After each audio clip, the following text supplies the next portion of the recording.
नमस्कार, मैं हूं वंदना त्यागी और आप देख रहे हैं न्यूज़ 18 राजस्थान का डिजिटल चैनल। पाकिस्तान में ईरान और अमेरिका के बीच शांति वार्ता विफल होने के बाद स्टेट ऑफ हॉर्मुज को लेकर दोनों देशों के बीच तनाव एक बार फिर बढ़ गया है। ये दुनिया का सबसे अहम तेल मार्ग है, जहां आंशिक नाकेबंदी पहले से ही जारी है। अब डोनाल्ड ट्रंप इसे पूरी तरह ब्लॉक करने की बात कर रहे हैं। इससे वैश्विक तेल सप्लाई की कीमतों पर बड़ा असर पड़ सकता है। इसका सीधा असर भारत जैसे देशों पर पड़ेगा, जहां महंगाई और एलपीजी संकट गहरा सकता है। हालांकि भारत अब अपने क्रूड ऑयल खरीद के फॉर्मूले को बदल रहा है। भारत अब ओमान और दुबई ग्रेड की जगह अन्य देशों से खरीदने के फॉर्मूले पर काम कर रहा है। ईरान अमेरिका के बीच हाल ही में पाकिस्तान में हुई शांति वार्ता बेनतीजा रही और इसके बाद एक बार फिर तनाव बढ़ता नजर आ रहा है। इस पूरे घटनाक्रम के बीच सबसे ज्यादा चर्चा स्टेट ऑफ हॉर्मुज को लेकर हो रही है, जो दुनिया के सबसे अहम तेल मार्गों में से एक है। हालात ऐसे बन गए हैं कि ये समुद्री रास्ता पूरी तरह से खुला भी नहीं है और पूरी तरह बंद भी नहीं कहा जा सकता। ईरान ने अपनी रणनीति के तहत इस रास्ते से गुजरने वाले जहाजों पर सख्त नियंत्रण बना रखा है, जबकि अमेरिका अब खुले तौर पर नाकेबंदी की बात कर रहा है। ऐसे में सवाल उठता है कि जब ये रास्ता पहले से ही सीमित रूप से काम कर रहा है, तो फिर इसे पूरी तरह ब्लॉक करने की जरूरत क्यों महसूस हो रही है? और इसे पूरी तरह से ब्लॉक कर दिया गया तो भारत पर इसका क्या असर होगा? दरअसल इस पूरे मामले में राजनीति, रणनीति और अर्थव्यवस्था तीनों एक साथ जुटी हुई हैं।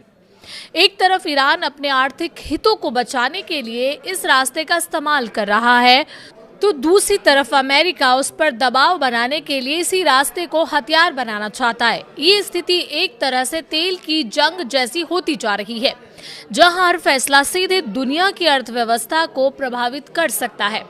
भारत जैसे देश जो अपनी ऊर्जा जरूरतों के लिए बड़े पैमाने पर आयात पर निर्भर है, उनके लिए ये संकट और भी गंभीर हो सकता है।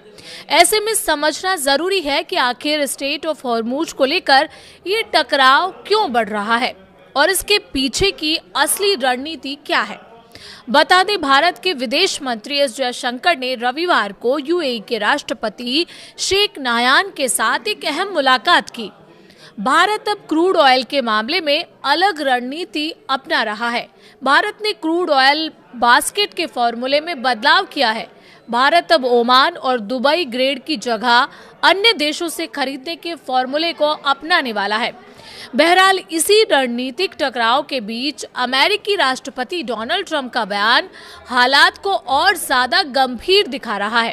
CNN की रिपोर्ट के अनुसार ट्रंप ने साफ तौर पर कहा है कि अमेरिकी नौसेना तुरंत प्रभाव से स्टेट ऑफ हॉर्मुज में आने जाने वाले सभी जहाजों की नाकेबंदी की प्रक्रिया शुरू करेगी। ट्रंप ने अपने सोशल मीडिया प्लेटफॉर्म पर लिखा कि अमेरिका इस मार्ग को पूरी तरह नियंत्रित करेगा और स्थिति ऐसी बनाई जाएगी जहां सभी जहाजों को आने जाने की अनुमति हो। लेकिन उनका आरोप है कि ईरान ऐसा नहीं होने दे रहा। ट्रंप का ये रुख साफ संकेत देता है कि अमेरिका अब इस समुद्री मार्ग को सिर्फ कूटनीतिक नहीं, बल्कि रणनीतिक दबाव के हथियार के रूप में इस्तेमाल करने के मूड में है, जिससे क्षेत्रीय तनाव और बढ़ सकता है। स्टेट ऑफ हॉर्मुज इतना महत्वपूर्ण क्यों है? दरअसल स्टेट ऑफ हॉर्मुज दुनिया का सबसे अहम तेल परिवहन मार्ग माना जाता है। ये फारस की खाड़ी को अरब सागर से जोड़ता है और इसी रास्ते से दुनिया के कुल तेल सप्लाई का करीब 20% हिस्सा गुजरता है। सऊदी अरब, इराक, यूएई और कुवैत जैसे बड़े तेल उत्पादक देशों का कच्चा तेल इसी मार्ग से अंतर्राष्ट्रीय बाजारों तक पहुंचता है। अगर इस रास्ते में कोई भी गड़बड़ी होती है तो इसका सीधा असर वैश्विक तेल कीमतों पर पड़ता है। यही वजह है कि यहाँ किसी भी तरह का तनाव पूरी दुनिया के लिए चिंता का विषय बन जाता है। क्या स्टेट ऑफ हॉर्मुज पूरी तरह बंद है? दरअसल तकनीकी रूप से देखा जाए तो ये मार्ग पूरी तरह बंद नहीं है, लेकिन ईरान ने इसे अपने नियंत्रण में ले रखा है। वो चुनिंदा जहाजों को ही गुजरने दे रहा है और इसके बदले भारी शुल्क वसूल रहा है, जो प्रति जहाज लाखों डॉलर तक हो सकता है।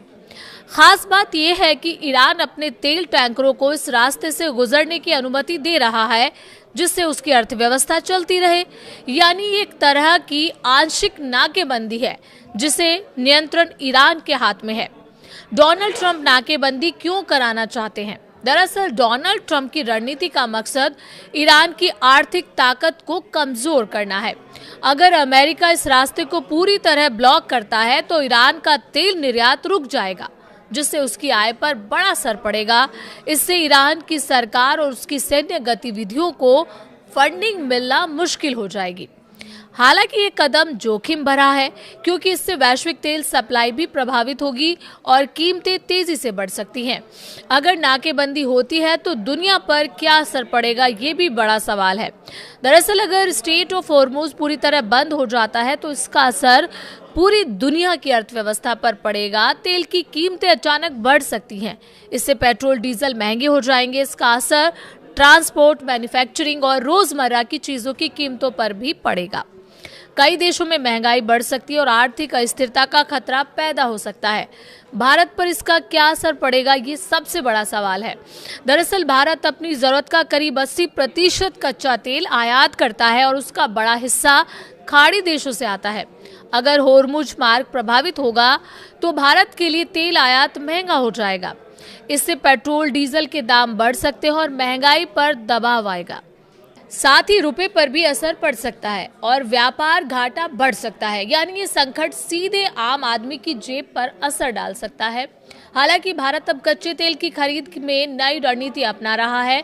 देश ने अपने क्रूड ऑयल बास्केट के फार्मूले में बदलाव किया है।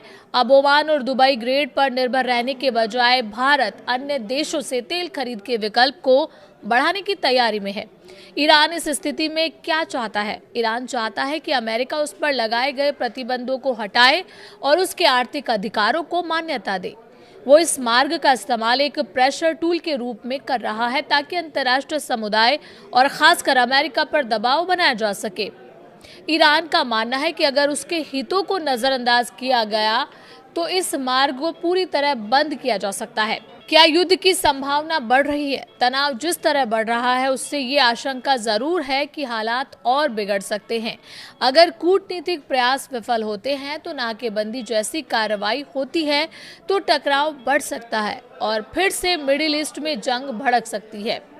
आगे क्या हो सकता है, ये भी बड़ा सवाल है।